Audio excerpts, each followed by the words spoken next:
The night Sophia realized she was done being invisible, the city lights looked sharper, louder, almost accusatory. Music thumped through the walls of the club as if it knew her secret, as if it was daring her to finally admit the truth she had been avoiding for months. She stood at the edge of the dance floor, phone in hand, staring at a message left on read. Again. That was the moment it hit her with painful clarity. She had been loving someone who only loved the freedom of not choosing her. Sophia was not weak, though people often mistook her silence for fragility. She had dreams stitched into her bones, ambitions that once burned bright before they were slowly dimmed by waiting. Waiting for late replies, waiting for promises that never arrived, waiting for a man named Matteo to decide if she was enough. Matteo was charming in a careless way, the kind of man who made everyone feel special while never truly belonging to anyone. He said he didn't believe in labels, didn't believe in limits, didn't believe in explaining himself. Sophia believed him, and that belief slowly cost her pieces of herself. They met during a summer that felt endless, when everything seemed possible and mistakes felt harmless. Matteo walked into her life like a song you can't get out of your head, intoxicating, confident, impossible to ignore. At first, he made her feel chosen. He laughed loudly, held her hand in public, whispered things that sounded like forever, even if he never used a word. But as weeks turned into months, the warmth cooled. His attention became inconsistent, his affection selective. Other women appeared in tagged photos and stories he never explained. When Sophia asked, he smiled and said she was imagining things. And every time she swallowed her doubts, afraid that asking for clarity would make her lose him. The real challenge was not Matteo's behavior. It was Sophia's fear of being alone. She had built her happiness around someone else's unpredictability, and walking away felt like stepping into emptiness.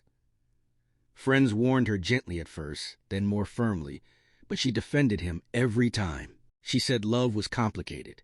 She said she understood him. What she didn't say was that she was terrified of choosing herself, terrified that without him, she would have to face the quiet truth that she had ignored her own worth.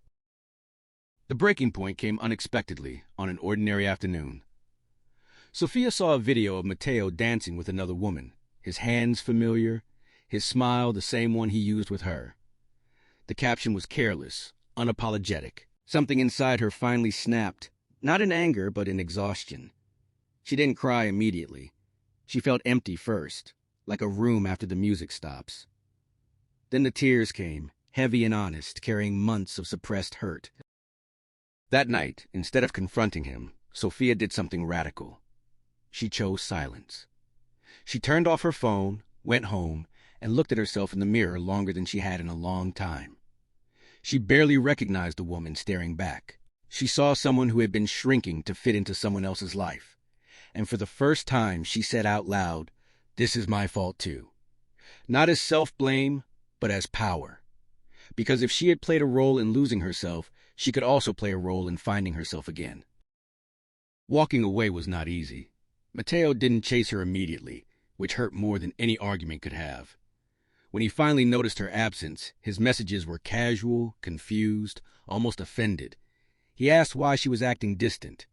Sophia almost laughed. The challenge now was resisting the urge to explain herself to someone who had never listened. With trembling hands, she sent a single message. "I choose me." Then she blocked his number before doubt could talk her out of it. The days that followed were heavy. Freedom did not feel empowering at first. It felt lonely. Sophia questioned her decision constantly, replaying memories, romanticizing moments that were never as perfect as she remembered.